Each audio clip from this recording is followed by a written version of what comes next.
Hello students, I hope you all are doing well. आज की class में हम नंबर सिस्टम का एक टॉपिक पढ़ेंगे, लॉज ऑफ एक्सपोनेंट्स और उससे रिलेटेड चीजों को। So let's begin. I am your online tutor Maruti Nandan Jha from modulus.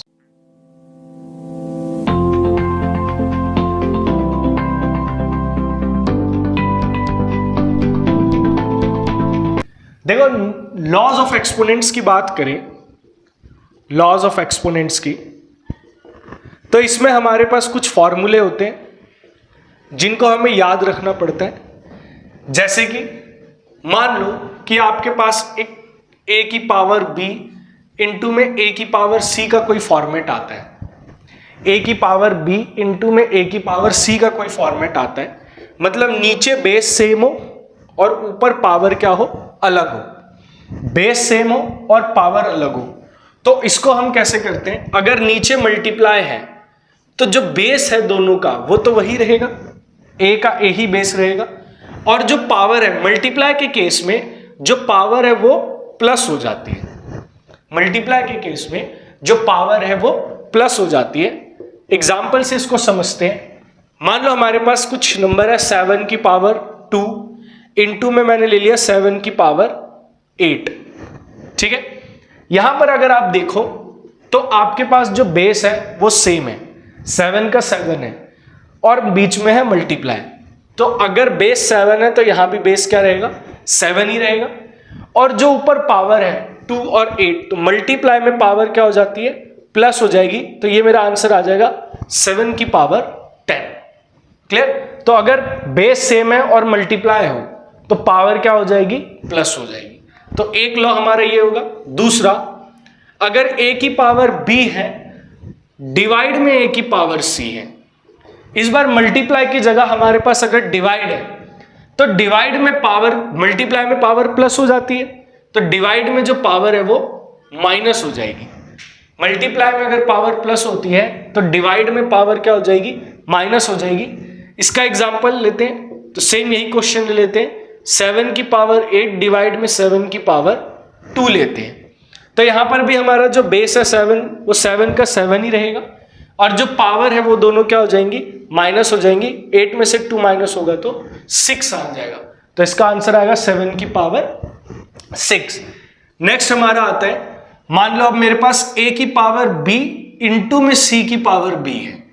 a की पावर b इंटू में c की पावर b है, तो यहां पर अगर आप ध्यान दो तो ऊपर बेस जो है वो अलग है, नीचे बेस जो है वो अलग है, और पावर क्या है, सेम है।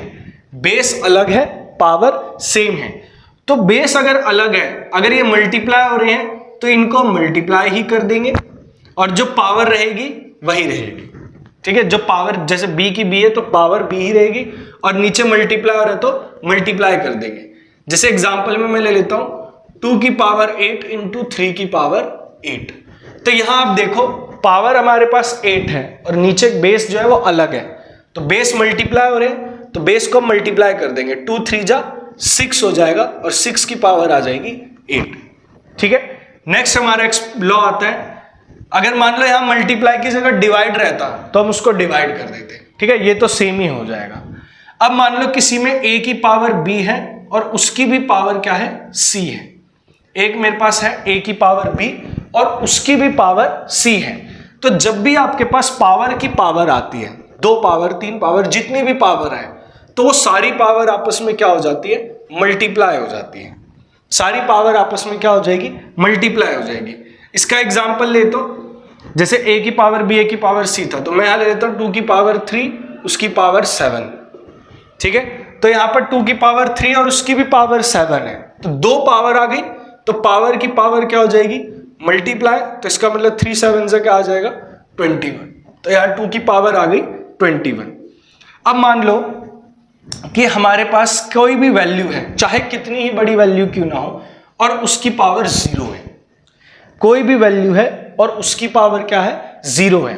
तो कोई सी भी वैल्यू हो अगर उसकी पावर 0 है तो उसका आंसर हमेशा क्या आता है, 1 आता है। जैसे मैंने क्वेश्चन ले लिया, मैंने ले लिया 8527, कोई भी नंबर ले लिया और उसकी पावर क्या ले ली, 0। कितना भी बड़ा नंबर ले लो, उसकी पावर अगर 0 है तो आंसर बस क्या आएगा, 1 आएगा। 0 पावर का मतलब ही होता है उसका आंसर 1 होगा। और मान लो कि हमारे पास कोई 1 की पावर चाहे आपके पास कुछ भी हो, 1 की पावर चाहे आपके पास कुछ भी हो, कुछ भी मतलब कुछ भी, पॉइंट में हो, रूट में हो, डिवाइड में हो, माइनस में हो, कुछ भी हो, उसका आंसर हमेशा 1 आएगा। ठीक है, 1 की पावर चाहे कुछ भी हो, उसका आंसर हमेशा क्या आएगा? 1 आएगा। तो इसका एग्जांपल ले लो, जैसे मैंने ले लिया 1 की पावर 239, 1 की पावर 239, तो 1 की पावर चाहे कुछ भी है, मेरा आंसर क्या आएगा? हमेशा 1 आएगा। और मान लो आपके पास कोई -1 की पावर n है।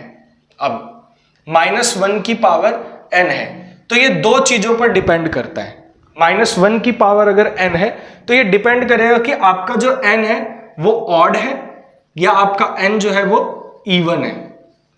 आपका n जो है वो ऑड है या फिर आपका जो n है वो इवन है।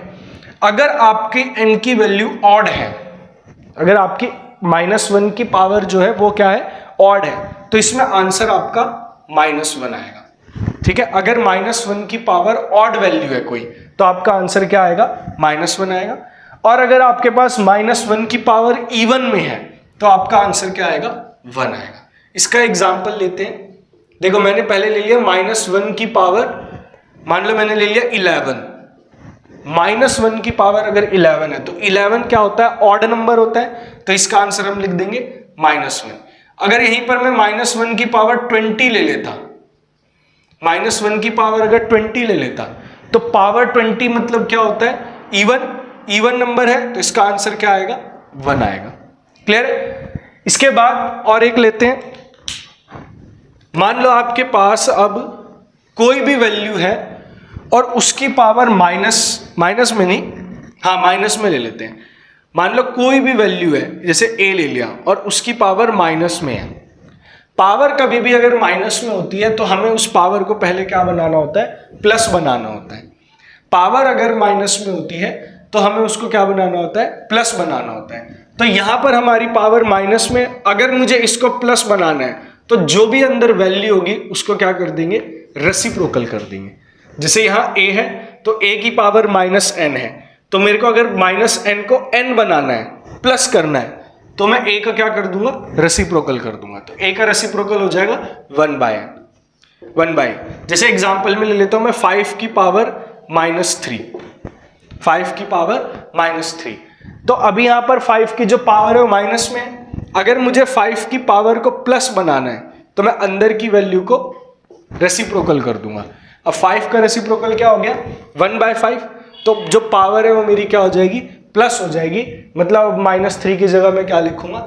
3 लिखूंगा। तो ये हमारे कुछ एक्सपोनेंट्स के लॉज होते हैं, इनके बेस पर हम कुछ क्वेश्चंस देखते हैं। क्वेश्चंस के साथ ही हम इसको समझ लेंगे। जैसे मान लो कि आपको मैंने क्वेश्चन दिया, फॉर एग्जाम्पल मैंने आपको क्वेश्चन दिया 11 की पावर 4 अपॉन में 11 की पावर 2, और मैंने बोला इसका आंसर बताओ।